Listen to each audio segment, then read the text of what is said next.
అందరికీ శివరాత్రి శుభాకాంక్షలు. చాలామంది శివరాత్రి అనగానే శివుడికి అభిషేకాలు, పూజలు, ఉపవాసాలు, జాగరణ చేస్తారు.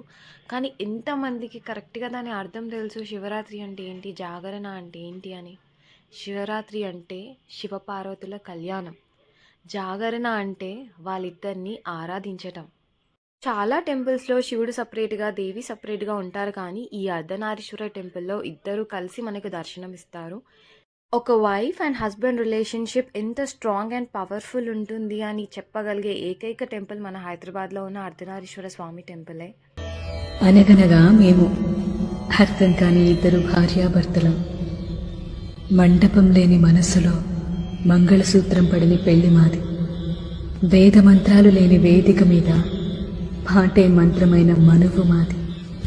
7 అడుగుల దూరం లేని 7 జన్మల బంధం మాది. బంధుమిత్ర సకుటుంబ సపరివార స్థానంలో మాకు మేమే ఆత్మబంధువులమై చేసుకున్న ప్రమాణం మా ఈ పెళ్లి.